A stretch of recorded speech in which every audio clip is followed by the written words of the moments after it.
Now, when we say Islam is a complete way of life, we get the inspiration from the Quran and the traditions of Prophet Muhammad, upon him be peace, where mental health is prioritized.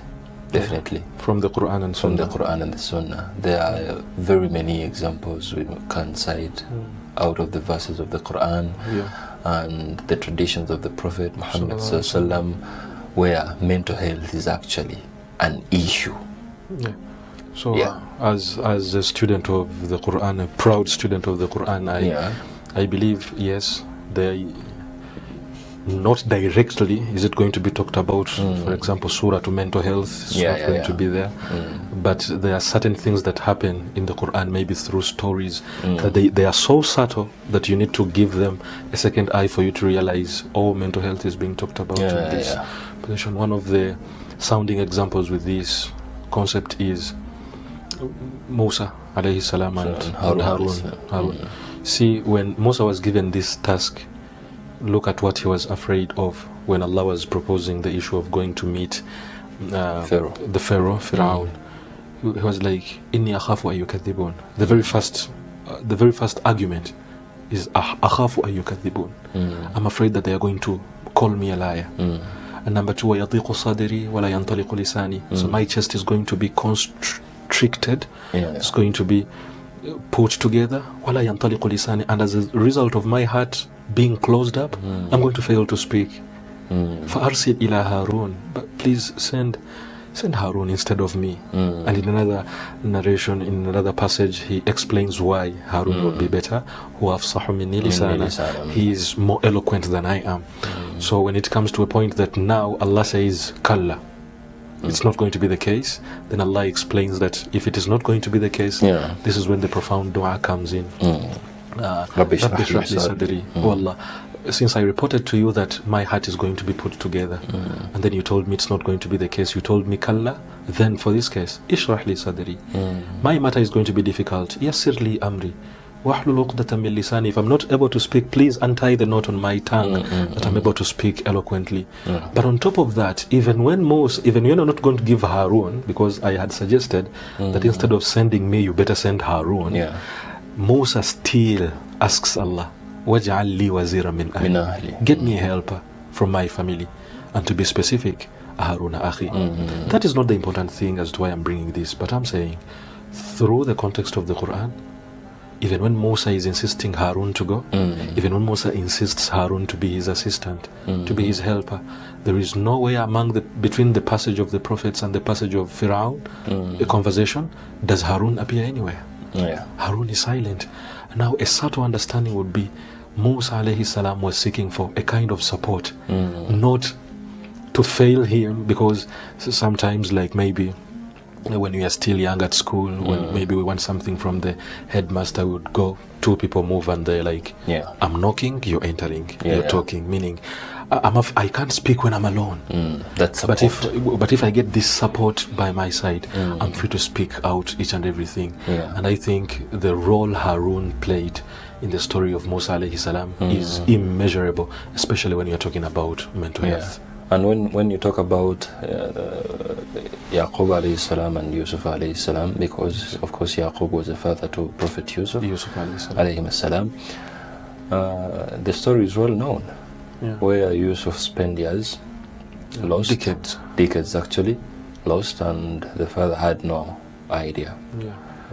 But of course he was the most beloved to the father, and when the father tried to open up to the other siblings of Prophet Yusuf, the repulsion was there. They never welcomed him because definitely they were envious. They never liked Yusuf in the first place.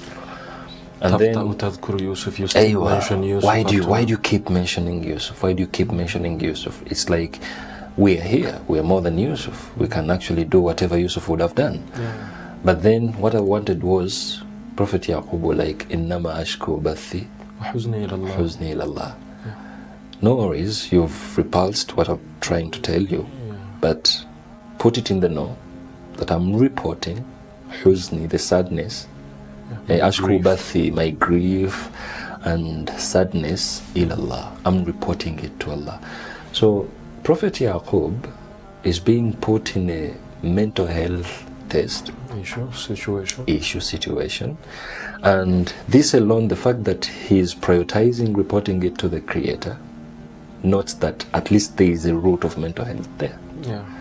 He was going through something for decades, because someone might think that when you're talking about mental health, it's a swallowed tab and tomorrow smile thing, and it would mean it was a deep cut. Exactly. That he lost his sight. Exactly, it was a deep cut, and it might take time for you to get done with whatever you're going through.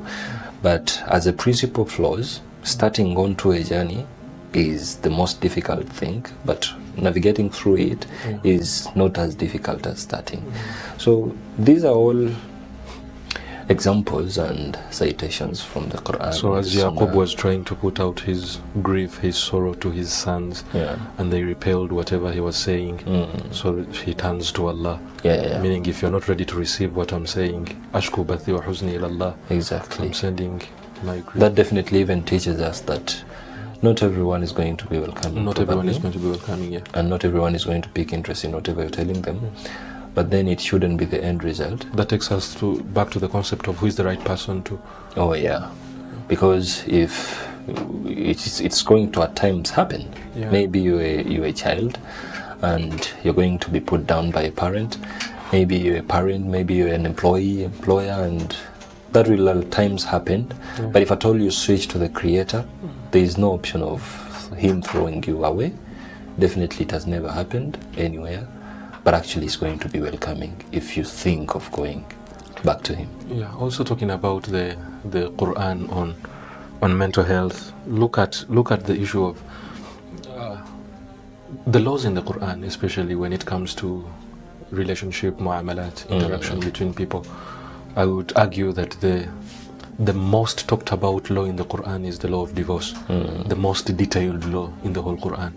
Look at everything is almost just hinted about.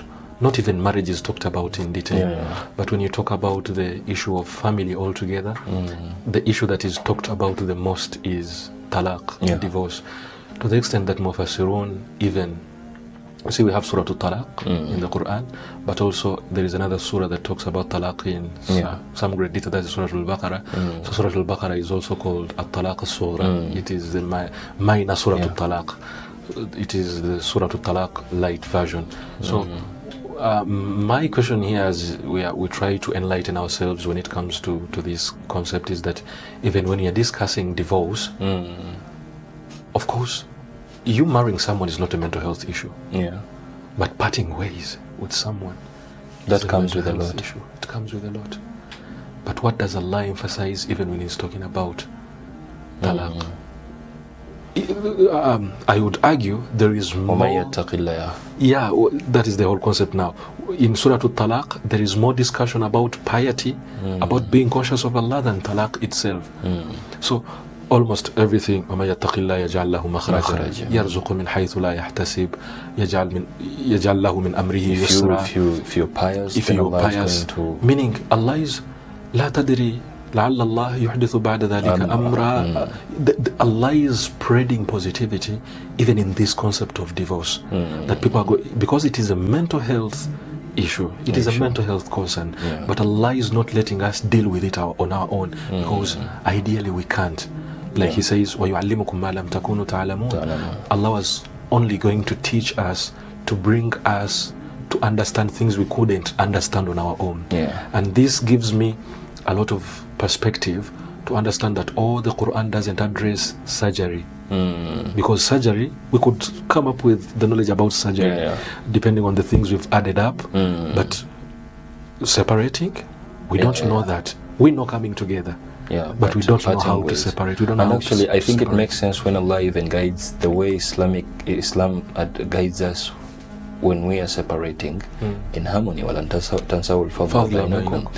even when you're parting ways, don't be too unfair to a level of not appreciating even the goodness, recognizing the good that was there. Because in recognizing the goodness, it might give you another version of addressing something. And I'm picking a lesson in Allah giving hope even when people are parting ways, ways, just to protect their mental health. يغنيهم like even when there is parting ways, it's not the end of the story, because someone might think like the young blood might think of suicide just because they're parting ways. Just because you're ending a story with someone doesn't necessarily mean your life is stopping there. That's why Allah is like, no, you must be hopeful that there might be life after that. Wow. So just to protect your mental health. The Quran and Sunnah's perspective on preserving mental health is beyond measure, because just imagine if at all it was not given that approach. And this is why people who are running away from such guidance, they turn out being victimized by the whole divorce story. So it means we need to improve on the way we look into the texts of the Quran and Sunnah, because someone would literally say there is nothing in the Quran or the Sunnah that addresses talk about co-parenting. How is it going to be effective when it is disastrous? Of course. Wow. The Quran addresses these issues, although they need a deep understanding, which calls us to study again in depth, so that we get to know these concepts from the Quran and Sunnah's perspective. Yeah. Barakallahu fikum.